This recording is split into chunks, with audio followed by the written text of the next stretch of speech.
Breaking news చూస్తున్నాం. మరోసారి India Bharat సరిహద్దుల్లో అలజడి నెలకొంది. మొన్న మధ్య డ్రోన్లు రావడం చూసాం. డ్రోన్లని మన భారత భద్రతా బలగాలు తిప్పికొట్టే ప్రయత్నం చేశాయి.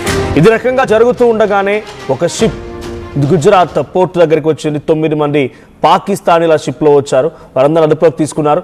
ఇవన్నీ జరుగుతూ ఉండగానే ఉగ్రవాదుల కదలికల్ని గుర్తించారు భారత భద్రతా బలగాలు. జమ్మూ కాశ్మీర్లో పలువురు ఉగ్రవాదులు ఉన్నారన్నట్టుగా పక్కా సమాచారంతో కిష్త్వార్లో టెర్రరిస్టుల కదలికలు గుర్తించినటువంటి భద్రతా బలగాలు వెంటనే అక్కడికి కూమింగ్ నిర్వహించాయి. ఈ కూమింగ్లో ఎదురు కాల్పులు చోటు చేసుకుని అటువైపు నుంచి కూడా చాలా భయంకరంగా కాల్పులు జరిగాయి. ఈ కాల్పుల్లో 8 మంది ఉగ్రవాదుల కాల్పుల్లో 8 మంది భారతీయ జవాన్లకు తీవ్రంగా గాయాలయ్యాయి. వెంటనే ఆ జవాన్ని ఆసుపత్రి తరలించారు. సో టెర్రరిస్టుల కోసం ఇంకా గాలింపు చర్యలు కొనసాగుతున్నాయి. అర్ధరాత్రి నుంచి ఈ కూమింగ్ కొనసాగుతుంది. 3 టెర్రరిస్టుల కోసం ఈ గాలింపు చర్యలు జరుగుతూ ఉండగా అటువైపు నుంచి కూడా చాలా భయంకరమైనటువంటి కాల్పులు జరగడంతో 8 మంది మన భారతీయ జవాన్లకి చాలా తీవ్రంగా గాయాలయ్యాయి. సో ఇది ఆపరేషన్ త్రషి పేరుతో కిష్త్వార్ జిల్లాలో ఈ కూమింగ్ జరుగుతోంది. సో దాన్ని చట్రూ బెల్ట్ అంటుంటారంట. స్పెసిఫికల్లీ సొన్నార్ అండ్ సింగ్పురా అనేటువంటి ప్రాంతాలు కిష్త్వార్ జిల్లాలో. సో నిన్న సాయంత్రం సమయాన మొదలైనటువంటి ఈ ఆపరేషన్ కాస్త ఇంకా వేగంగా జరుగుతోంది. సుమారుగా 3 నుంచి 4 టెర్రరిస్టులు ఉన్నారనేటువంటి అనుమానంతో ఈ కూంబింగ్ జరుగుతోంది. సో అటువైపు నుంచి భయంకరంగా కాల్పులు జరుపుతూ ఉన్నారు. దీంతో 8 మంది భారతీయ జవాన్లు కొంత ఇబ్బంది పడ్డారు, గాయాలయ్యే వారందరినీ కూడా ఆసుపత్రి తరలించారు. అయితే ఇక్కడ ఉన్నటువంటి ఈ ఉగ్రవాదులు జైషీ మహమ్మద్ ఉగ్రవాద సంస్థకు సంబంధించిన ఉగ్రవాదులుగానే భారతీయ భద్రతా దళాలు చెప్తూ ఉన్నాయి. సో గతంలో ఇండియా పాకిస్తాన్ సరిహద్దుల్లో పాక్ ఆక్యుపైడ్ కాశ్మీర్ దగ్గర జైషీ మహమ్మద్ ఉగ్రవాద సంస్థకు సంబంధించినటువంటి మసూద్ అజార్ ఆ చీఫ్ గారు రావడం, కొన్ని రోజుల పాటుగా తిష్ట వేసుకొని కూర్చోవడం, స్లీపర్ సెల్స్ని భారతదేశంలో యాక్టివేట్ చేయడం, ఇలాంటి చర్యలు జరిగాయి. సో దాని పరిణామాల్లోనే కొంత ఆపరేషన్లు చేపట్టి ఎప్పటికప్పుడు ఆపరేషన్ మహాకాల్, ఆపరేషన్ అకాల్, ఆపరేషన్ మహదేవ్, ఆపరేషన్ శివశక్తి ఇవన్నీ కూడా ఆయా ప్రాంతాల్లో అకల్ రీజియన్లో జరిగినటువంటి ఒక ఆపరేషన్ అయితే ఆపరేషన్ మహదేవ్ అనేది ఇంకో రీజియన్లో, పూంచ్ రీజియన్లో, ఇలా ఒక్కో రీజియన్లో ఒక్కో ఆపరేషన్ చేపట్టి ఆ తీవ్రవాదుల్ని తరిమి కొట్టే ప్రయత్నం, అంతమొందించే ప్రయత్నం జరిగింది. సో మొన్న భారతీయ ఆర్మీ చీఫ్ ఉపేంద్ర ద్వివేది కూడా మాట్లాడుతూ భారతదేశంలో ముఖ్యంగా జమ్మూ కాశ్మీర్ సరిహద్దు ప్రాంతాల్లో ఆ ఉగ్రవాదుల సంఖ్య సింగిల్ డిజిట్కి పడిపోయింది, వారందరినీ ఏరి పారేసేటువంటి చర్యలు కొనసాగుతున్నాయని చెప్పినటువంటి ఆ రోజునే సాయంత్రానికల్లా మళ్ళీ డ్రోన్లను పంపించింది పాకిస్తాన్. ఆ డ్రోన్లను కూడా భారత భద్రతా దళాలు తిప్పికొట్టే ప్రయత్నం చేశాయి. ఇప్పుడు కూడా సింగిల్ డిజిట్ కోసమే వేటాడుతున్నారు భారత భద్రతా దళాలు.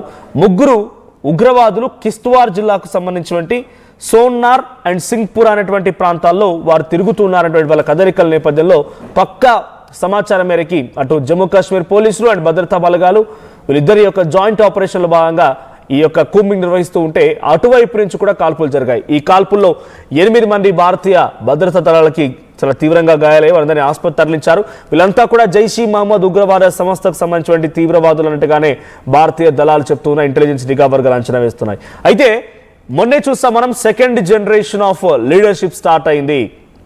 సెకండ్ జనరేషన్ ఆఫ్ లీడర్షిప్ని స్టార్ట్ చేసి పాకిస్తాన్ ఉగ్రవాద సంస్థలు లష్కర్-ఇ తోయిబా, హిజాబుల్ ముజాహిద్దీన్ అండ్ జైషీ మహమ్మద్ ఈ 3 ఉగ్రవాద సంస్థలు తమ వారసత్వాన్ని రంగంలోకి దించుతూ ఉన్నాయి.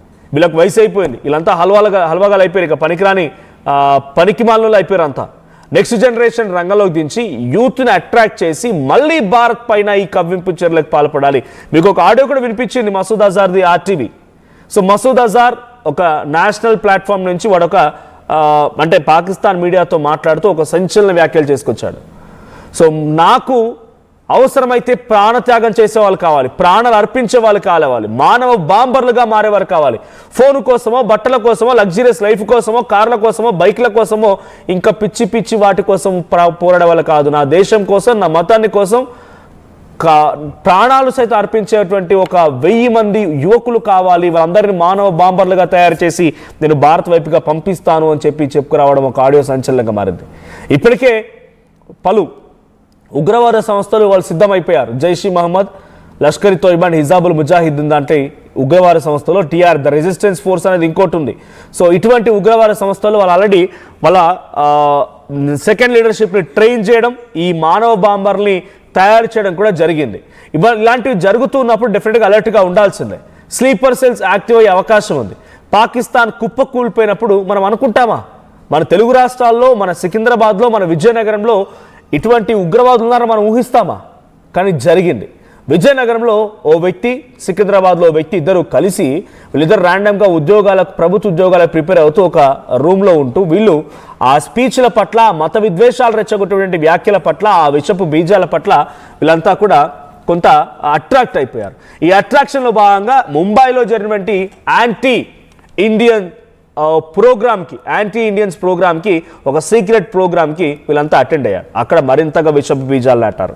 ఆ తర్వాత వీళ్ళంతా కలిసి ఓమన్లో ఉన్నటువంటి ఒక ఫ్రెండ్తో లేకపోతే వీళ్ళ రిలేటివ్తో కాంటాక్ట్లోకి వెళ్ళి ఆ ఓమన్లో ఉన్నవాడు పాకిస్తాన్లో దగ్గర నుంచి డబ్బులు తీసుకొని వేరు అకౌంట్ల ద్వారా వాడి అకౌంట్లోకి డబ్బులు వచ్చి ఆ డబ్బులన్నీ వీళ్ళు ట్రాన్స్ఫర్ చేస్తే ఆ డబ్బులతో వీళ్ళు ఇక్కడే ఏమంటారు పేలుడు పదార్థాలు కొనుగోలు చేసి బాంబుల్లా తయారు చేయాలి వీడియోలు చూసి, బాంబుల్లా తయారు చేయాలని నేర్చుకొని ఆ తర్వాత బాంబులు తయారు చేసి ఇక్కడ ఒక బిగ్గెస్ట్ కుట్రకు తెరలేపారు.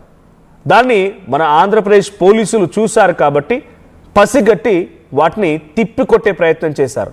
ఆల్రెడీ బ్లాస్ట్ చేసినటువంటి పదార్థాలు మీకు విజయనగరంలో కల్పించాయి. బహుశా గుర్తుంటే కనుక ఎగ్జాక్ట్గా ఆపరేషన్ సింధూర్ ఆ సమయంలో జరిగినటువంటి ఆపరేషన్స్ చూడండి అన్నీ కూడా. ఆ తర్వాత కడప జిల్లాలో కూడా ఇదే మాదిరిగా, అంటే తెలుగు రాష్ట్రాల్లో కూడా ఉన్నారు. మొన్న అల్ ఫల్హా యూనివర్సిటీకి సంబంధించినటువంటి ఓ ఘటన, అంటే రెడ్ ఫోర్ట్ దగ్గర మెట్రో స్టేషన్ దగ్గర ఢిల్లీ బాంబ్ బ్లాస్ట్ సంబంధించిన ఘటనలో అల్ ఫల్హా యూనివర్సిటీకి సంబంధించినటువంటి డాక్టర్ విద్యార్థులు, చదువుతున్నవారు, డాక్టర్గా ఉన్నవారు, అసిస్టెంట్ ప్రొఫెసర్ అందరూ కూడా ఉమర్ నబీ దాని లింకప్తో మొత్తం అంతా బయటపడింది.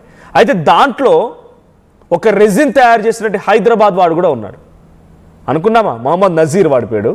సో వాడు కూడా అక్కడ ఒక రెజిన్ లాంటి స్లో పాయిజన్ తయారు చేసి తినే తిండిలో, ఆహారంలో, తర్వాత వాటర్లో మొత్తాన్ని మిక్స్ చేసి దాని ద్వారా ప్రజల్ని మొత్తాన్ని స్లో పాయిజన్ లాగా హతమార్చలో కుట్రకు తెరలేపాడు. అంటే మన మధ్యలో కూడా ఉన్నారనే విషయాన్ని గుర్తు చేయడం కోసం మాత్రమే ఉదాహరణలు తీసుకుంటున్నాను. సో మన మధ్యలో కూడా ఈ స్లీపర్ సెల్స్ ఉన్నారు. మన మధ్యలో కూడా పాకిస్తాన్కి సహకరించే వాళ్ళు, మత విద్వేషాలు రెచ్చగొట్టేవారు, ఈ రకంగా ఒక మతం పేరుతో మరణకాండం సృష్టించేవారు ఉన్నారు.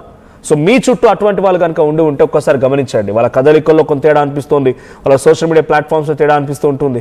ఎవరికి ఏం చెప్పకుండా మౌనంగా ఉన్నట్టుగా అమాయకుడిగా నటించి మిమ్మల్ని మోసగించే అవకాశం ఉంది. సో మీ చుట్టూ కనుక ఇటువంటి వాళ్ళు ఉంటే వెంటనే పోలీసులకు సమాచారం ఇవ్వండి. సో ఈ రోజు జరిగిన ఘటనలో 8 మంది